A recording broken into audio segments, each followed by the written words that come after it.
ભાવનગરની વાત કરીએ તો ભાવનગરનું કંસારા પ્રોજેક્ટ જે ચૂંટણી આવે અને મુદ્દો બની જતો હોય છે, ત્યારે આજે પણ છેલ્લા 20 વર્ષથી કંસારા પ્રોજેક્ટ જમીન ઉપર ઉતર્યો નથી.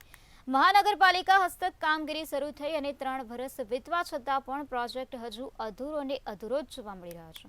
ભાવનગરમાં કંસારા પ્રોજેક્ટને લઈને વિપક્ષમાં રહેલી કોંગ્રેસે વારંવાર વિરોધ દર્શાવ્યો છે, ત્યારે હાલમાં પણ શહેર કોંગ્રેસ પ્રમુખ પ્રકાશ વાઘાણીએ પ્રહારો કર્યા છે કે સમગ્ર દેશમાં એકમાત્ર એવો આ પ્રોજેક્ટ હશે જેના અલગ અલગ નામ 3 વખત ખાતમુહૂર્ત થયા છે. ત્યારે કંસારા શુદ્ધિકરણ, નવીનીકરણ અને સજીવીકરણ એમ 3 નામ આપવામાં આવ્યા છે. ત્યારે આજ દિન સુધી કંસારા પ્રોજેક્ટ પૂરો થયો નથી, હજુ પણ અધૂરો પ્રોજેક્ટ છે. કંસારા શુદ્ધિકરણ પ્રોજેક્ટનું કામ 14 ઓગસ્ટ 2020ના રોજ એલઓઆઈ આપવામાં આવેલો હતો. મૂળ કામની સમય મર્યાદા 24 મહિના ચોમાસા સિવાય રાખવામાં આવેલી હતી.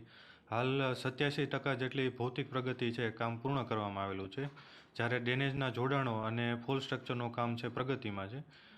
આ ઉપરાંત વિરાણીથી લઈ અને રામ મંત્ર બ્રિજ સુધી જમીન સંપાદનની કાર્યવાહી પણ પેરેલલી ચાલુ છે. બહુ મહત્વની વાત, આખા દેશમાં એક જ પ્રોજેક્ટનું 3 વખત નામ અલગ આપવામાં આવે, ખાતમુહૂર્ત અલગ કરવામાં આવે.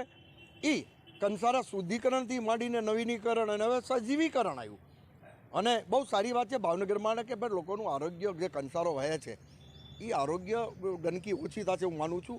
50% કામ પૂર્ણ થયું. હવે પરિસ્થિતિ એવી થઈ કે હવે પાછું સ્થગિત થઈ ગયું છે અને એના કારણે જે બન્યું છે, જે કામ થયું છે એ પણ મને એવું લાગે છે નવું કામ થશે ત્યાં તો આ ભંગાર થઈ જશે. એનો મતલબ શાસકો અને આ અધિકારી બંને નબળા પ્રકારના. અને હું એવું માનું છું કે ભાવનગરને આ કંસારામાંથી મુક્તિ ક્યારે મળશે? કંસારા પ્રોજેક્ટ ફેઝ 1નું 80% કામ પૂરું થયું છે. ફેઝ 2નું કામ ટૂંક સમયમાં પૂરું થશે. આ પ્રોજેક્ટ માટે સરકારે અંદાજે 80 કરોડની માતબ્બર રકમ ફાળવી છે. આ પ્રોજેક્ટ શહેરનો ખૂબ જ મહત્ત્વાકાંક્ષી પ્રોજેક્ટ છે, વહેલી તકે પૂરો કરાશે. આપના પ્રશ્નમાં લોલીપોપ શબ્દ હોવો જોઈએ નહીં. અમે અહીંથી કોર્પોરેશન દ્વારા જે કીધું એ કર્યું છે.